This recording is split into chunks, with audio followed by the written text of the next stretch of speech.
So hello everyone, welcome to another day and another episode on quality, health and safety concepts. So QHSE Concepts is a channel where you can find exciting videos about our profession, technical videos on welding, NDT, electrical and other QA concepts or quality control concepts, procedures.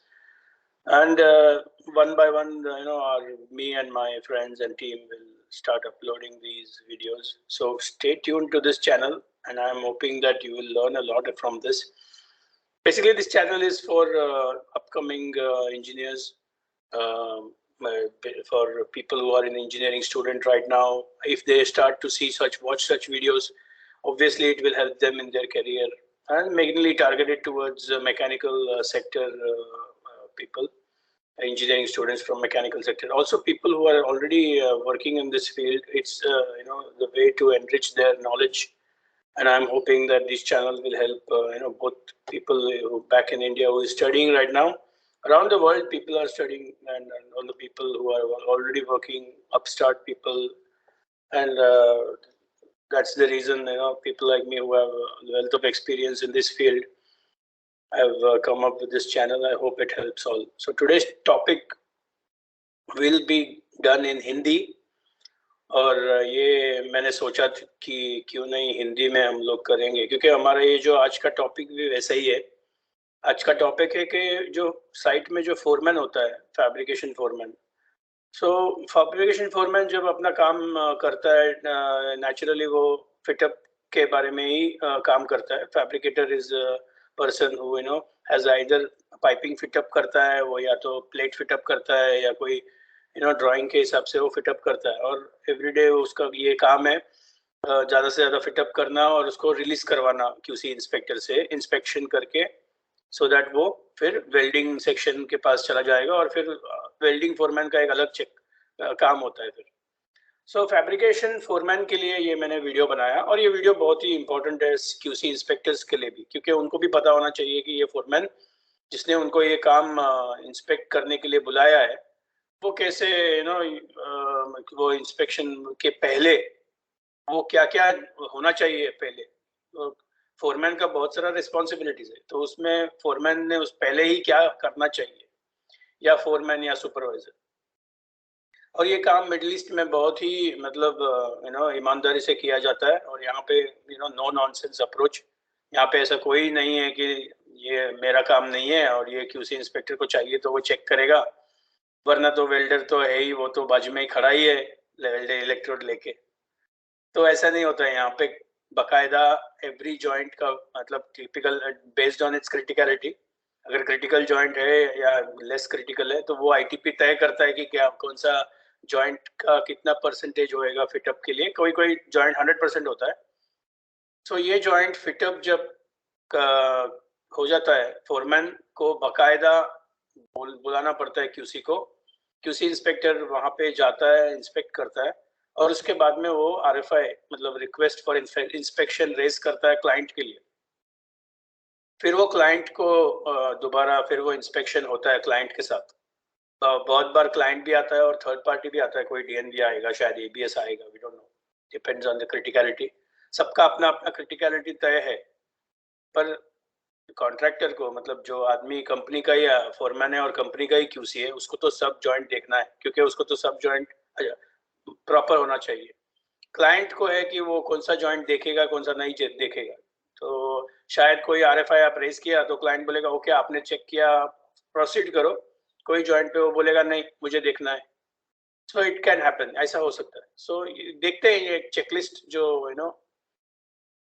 मैंने जो checklist यहाँ पे मेरे पास बहुत सारा checklist है, तो मैंने सोचा आज इस चेकलिस्ट पे बात करते हैं.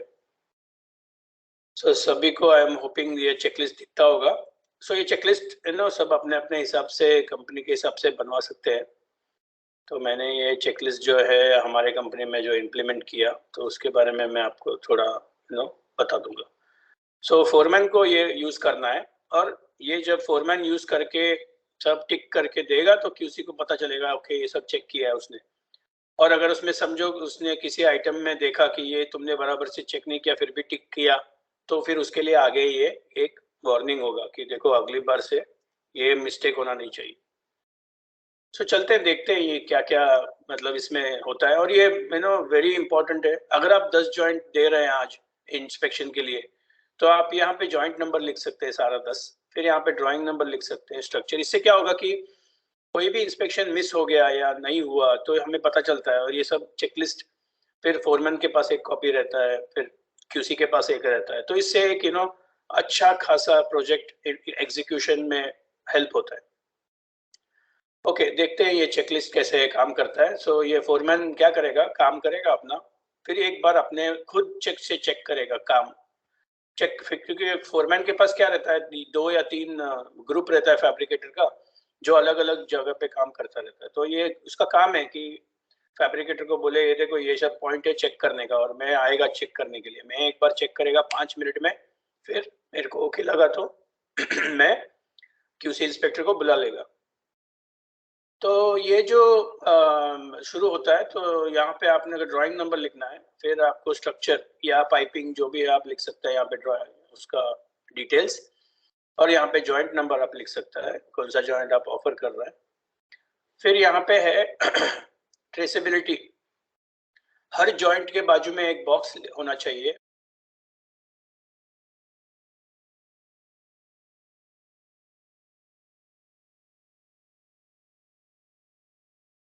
बॉक्स में चॉक से या आप मार्कर से लिख सकता है।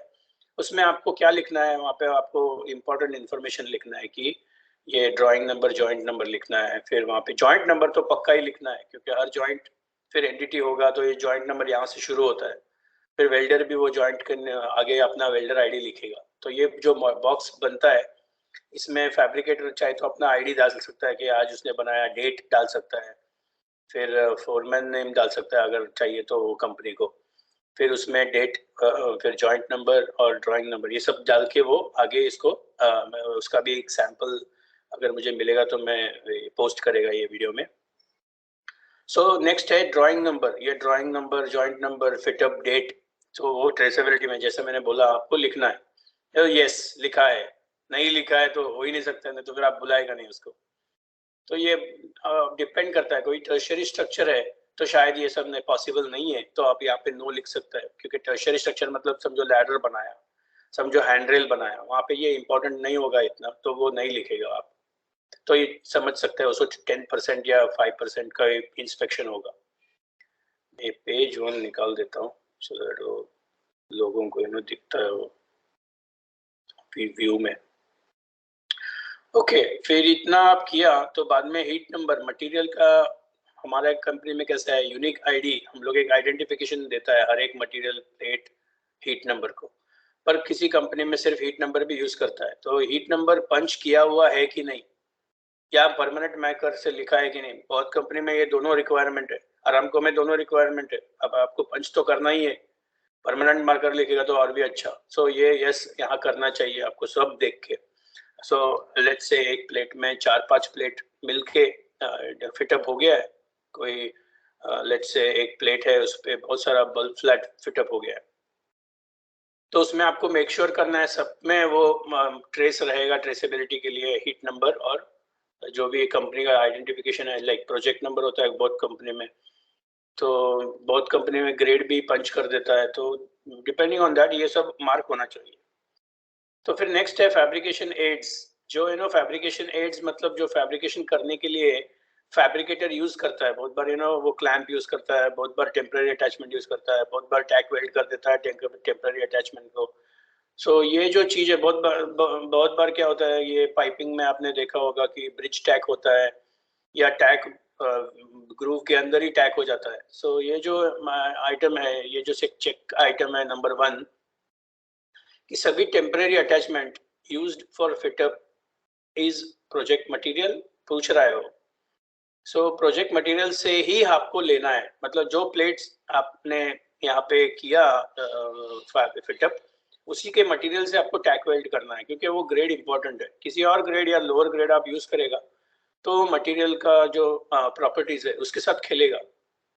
आप हाई स्ट्रेंथ स्टील जैसे कि 690 स्टील होता है या 420 स्टील होता है, ये जो हाई स्ट्रेंथ है, या ये S355 से भी हाई स्ट्रेंथ है, उसको आपने अगर किसी लो स्ट्रेंथ मटेरियल से डाला, टैक वेल्ड किया, तो उधर से वो क्रैक होएगा। या कोशिश ये करना चाहिए कि हालांकि 690 और 420 का अलग ही एक रिक्वायरमेंट है, उसमें तो प्री हीट बहुत अच्छा करना पड़ेगा आपको, नहीं तो फिर वो क्रैक होएगा। कोशिश ये करना चाहिए कि S355 के वेरी क्लोज जो टेंसाइल मटेरियल है उसके साथ ही उसका ये जो फिटअप होना चाहिए, और वो निकालते समय भी बहुत ही केयर से निकालना चाहिए, क्योंकि ऐसे ही हैमर से आप निकाल नहीं सकते। उसका जो ग्रेड है, उसका जो ग्रेड लिखना बहुत जरूरी है, उसका हीट नंबर लिखना बहुत जरूरी है, क्योंकि वो टेम्पररी अटैचमेंट को भी बहुत सारा कंपनी में तो टेम्पररी अटैचमेंट को कलर कोड रहता है, जैसे कि येलो हो गया, रेड हो गया, ताकि वो दिखाई दे और बाद में उसको निकालना पड़े। क्योंकि बहुत बार देखिएगा आप, अगर शिपिंग में हो जाएगा तो मरीन इंडस्ट्री में जो शिप बिल्डिंग में है, वहाँ पे इतना टेम्पररी अटैचमेंट यूज होता है कि बहुत बार क्या होता है, वो आदमी वो टैंक वगैरह के अंदर में वो मिस हो जाता है निकालने के लिए, तो वो अच्छी बात नहीं है। जो वो निकलना चाहिए, क्योंकि ये परमानेंट मटेरियल नहीं है, क्योंकि वो बाद में कोरोजन में या पेंटिंग में ही आप जब रिलीज करेगा तो वो पेंटिंग फोरमैन ही आपको बुलाएगा, वो बोलेगा ये देखो ये तुमने निकाला नहीं, तो वो होल्ड हो जाएगा। तो इसलिए ये तो बाद में इंस्पेक्टर को भी चेक करना है कि सारे टेम्पररी फिटअप्स निकाले कि नहीं निकाले। Okay, next is temporary material are identified by project colour code. So मैंने वो आपको बोला कि कलर कोड भी होता है। अच्छा है कंपनी जो जिसके पास ऐसा ही फालतू पेंट पड़ा है, बहुत सारा पेंट पड़ा है, कुछ एक्सपायर्ड पेंट भी आप यूज कर सकते हैं, इसलिए तो कोई बड़ा मसला नहीं है। फिर tack welder WPS is written near the joint. So tack welder का भी WPS का होना चाहिए, वहाँ पे वेल्डर आईडी होना चाहिए, क्योंकि बहुत बार क्या होता है, टैक वेल्डिंग का ही क्वालिटी खराब रहता है। बहुत बार मैंने देखा टैक वेल्ड क्रैक हो जाता है टैक वेल्ड के बारे में, क्योंकि वो जो आपने ऑलरेडी उधर टैक वेल्डिंग किया, नो मैटर मैंने वो जॉइंट में से वो टैक निकाला, फिर भी वो ना बहुत ही इंपॉर्टेंट हो जाता है बाद में, फिर जॉइंट वहाँ पे फेलियर, रिपेयर वहाँ से आ सकता है। तब हमको पता चलेगा कि टैक वेल्डर कौन था, ये एरिया में टैक वेल्डिंग किया था, तो अच्छा रहता है कि वो टैक वेल्डिंग वेल्डर आईडी लिख देता है ट्रेसेबिलिटी के लिए। फिर आते हैं हम लोग जो qualified WPS is used for tack welding. तो बहुत जरूरी है, ये बहुत ही इंपॉर्टेंट है oil and gas refinery job and very high critical job में, कि WPS बहुत बार क्या होता है, सेम WPS से टैक वेल्डिंग किया जाता है, बहुत बार अलग एक WPS भी रहता है, तो वो WPS वहाँ मेंशन जरूर होना चाहिए। फिर जब हम लोग रिलीज करता है फिटअप, वो जो जॉइंट है वो oil, moisture, scale, rust, paint, किसी भी फॉरेन मैटर पार्टिकल में एकदम वहाँ पे क्लीन होना चाहिए। रस्ट बिल्कुल होना नहीं चाहिए, क्योंकि फिर वो बाद में मटेरियल के मेटलर्जी के साथ खेलेगा, वेल्डिंग के साथ टाइम पे, और फिर वो रिपेयर आएगा, या फिर वो फ्यूचर में बराबर उसका टफनेस वगैरह नहीं मिलेगा आपको। सो जॉइंट वेरी वेरी क्लीन होना चाहिए। मैंने देखा है कि जब शिपयार्ड में, मरीन में, पुराना शिप में जब वो लोग नया मटेरियल डालता है, वहाँ पे ये जो है ना बहुत ही मुश्किल हो जाता है वहाँ पे। But cleanliness is a prime importance. आप कार्बन स्टील वेल्ड कर रहा हो, स्टेनलेस स्टील वेल्ड कर रहा हो, CRA वेल्डिंग कर रहा हो, कोई भी जॉइंट कर रहा हो, ये क्लीनिंग ऑफ द जॉइंट तो बहुत ही इंपॉर्टेंट है। ये फोरमैन ने खुद चेक करना है। क्या होता है, बार बार आप ग्राइंडर यूज करता है, बफिंग व्हील यूज करता है, तो जो ग्राइंडर में कुछ ऑयल हो सकता है जो ऐसे छिड़क जाएगा एक्सीडेंटली, इलेक्ट्रिकली ऑपरेटेड रहता है, बहुत बार न्यूमेटिकली ऑपरेटेड भी रहता है ग्राइंडर, तो देयर आर चांसेस कि ऑयल का ट्रेस रह जाता है। वो आपको थोड़ा लाइट लगा के आपने अच्छा फ्लैश लाइट से इंस्पेक्ट किया तो शेड में आपको पता चली जाएगा कि कुछ ना कुछ तो गिरा है। ओके, फिर आते हैं हम लोग शार्प एजेस। ये बहुत ही इम्पोर्टेंट चीज है। अगर आप फॉर एग्जांपल स्ट्रक्चरल स्टील कर रहे हैं, तो फिटअप के टाइम पे ही शार्प एज आप निकाल देना चाहिए, क्योंकि वो बाद में क्या होता है कि ये शार्प एज निकालने के लिए स्पेशल आदमी को डालना पड़ता है, और बहुत ही मैन पावर मतलब इंटेंसिव जॉब है। आप इमेजिन कर सकते हैं, बड़ा बड़ा स्ट्रक्चर्स जब बनता है, jacket, top sides, mud mats, बहुत बड़ा बड़ा स्ट्रक्चर रहता है, डेक्स, तो वहाँ पे क्या है, kilometres to kilometres, thousand, hundreds of kilometres वो लेंथ बन जाता है। फिर बाद में आपको स्पेशल 25 लोग ग्राइंडर डालना पड़ता है जस्ट बिफोर पेंट रिलीज। तो ये अच्छा है कि ये जॉइंट ये जब बन रहा है तभी ये जब छोटा रहता है तभी वो फिट फैब्रिकेटर को बोल देगा, तो वो शार्प एज 2 mm 2 and जो भी रिक्वायरमेंट है पेंटिंग के हिसाब से, इसका रिक्वायरमेंट फॉर एग्जांपल 3 mm तक रहता है बहुत सारा क्लाइंट का। सो ये शार्प एज वो निकाल के वही टाइम पे दिखा देगा, परफेक्ट जॉब। आगे हर आइटम ऐसे ही चलते रहेगा तो पेंटिंग में फंसेगा नहीं। ठीक है, फिर एक आता है वो tack welding, temporary welder perform at least 75 mm away from the joint. So जो ब्रिज टैक हम लोग डालता है तो वो मेक श्योर करना चाहिए कि वो 75 mm जॉइंट के सेंटर लाइन से या एज से बाहर हो, सो दैट ये अपना जो HZ एरिया होता है हीट अफेक्टेड जोन, क्योंकि हर जॉइंट के बगल में 50-50 mm का हीट अफेक्टेड जोन रहता है। सो उसमें भी माइक्रोस्ट्रक्चर बहुत ही क्रिटिकल रहता है जॉइंट के लिए। सो उसके भी पीछे जाके इसको डालना चाहिए। और मैं इसमें जो लिखा नहीं है, पर बहुत बार क्या होता है जॉइंट में प्री हीट बहुत जरूरी है टैक वेल्डिंग के लिए। तो वो टैक वेल्डर जो वेल्डर फैब्रिकेटर के साथ है उसको प्री हीट करने के लिए बहुत ही इंपॉर्टेंट है।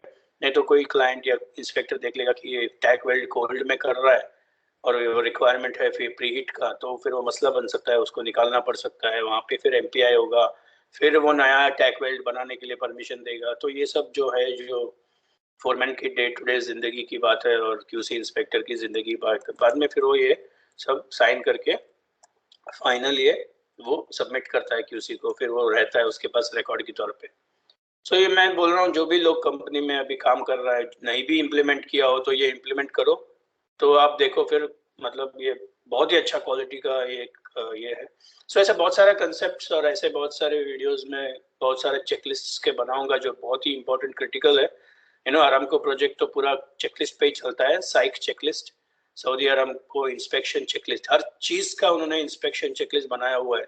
And of course let's see एक एक चेकलिस्ट पर मैंने देखता हूँ मैं इम्पोर्टेंस के हिसाब से मैं चेकलिस्ट लूंगा और देखता हूँ मैं ये सब वीडियोस हिंदी में कैसे बनाऊंगा सो दैट वाइडर ऑडियंस की तरफ ये रीच कर सके और सब देख के they can get inspired and they can use these concepts in their sites. Thank you very much for watching QHSE concepts and goodbye everybody. Take care, be safe and do a quality job.